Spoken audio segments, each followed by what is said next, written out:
So, ayan, dito na naman ako guys. Luluto kami ng ulam sa kakanin para makakain kami guys. Para mapanghina kami dito sa kulang sa kain siguro. Kada diet ba? Kada diet. Ano naman ng kapatid ko nagluluto. Sasayaw-sayaw.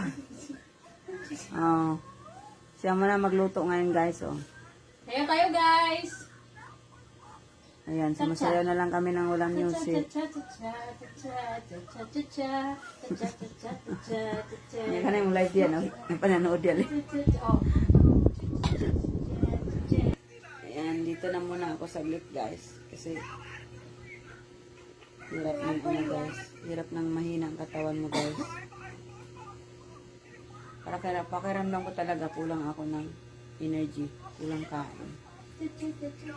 Kumain naman ako guys, pero ang ulam ko kasi walang lasa, kaya parang hindi ako nabubusog. Kasi sabi ko sa anak ko, mo alatan yung isda kasi bawal sa akin maalat. Aba, talaga namang walang lasa. Eh ngayon, parang hindi naman nakakabusog. So ayan, parang panghina pa rin pagkaramdam ko ngayon. Laga muna kami baboy para... Ano, tikuhaan ko lang bulate? Oo. Suga pa na imukuan din. Apo yun. Parang mabilis mo nito. Dili pa kahulihan doon sa apero niya din. Hindi. Panghapon, wala na panghapon, mga pang-ibigan ko na doon eh. Ako ang tadi na ako ganang high blood. Yung sa amin, putang kaon mo baboy, mga hina puta. Talaga, manghina ka.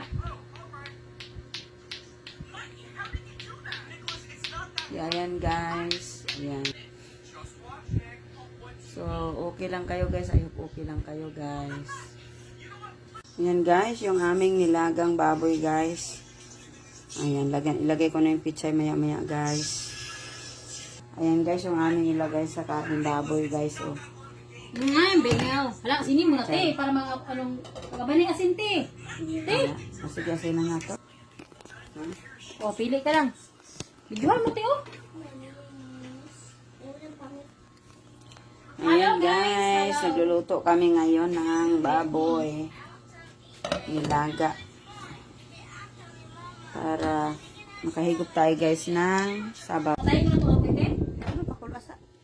Hello guys, ayan guys, malapit na po maluto yung aming baboy. Nilagay na po yung... Ayan pa, isang oras talaga te. Nilagay na po yung pichay, kaya kakain tayo guys. Gutom ako guys. Ang kulang talaga ako sa kain siguro. Kada diet. Ayan.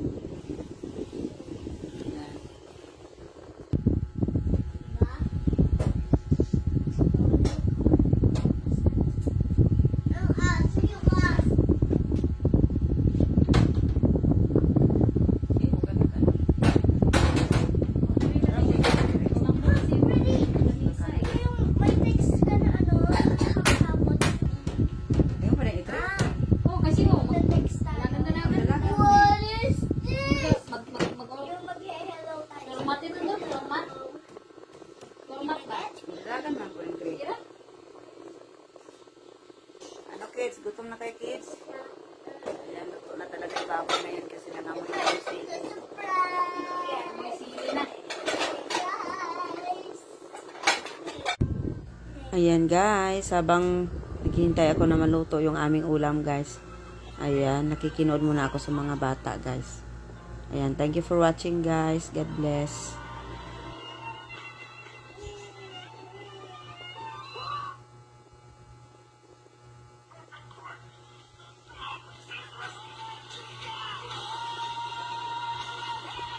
Dagan di ba yung sikat aning ko no?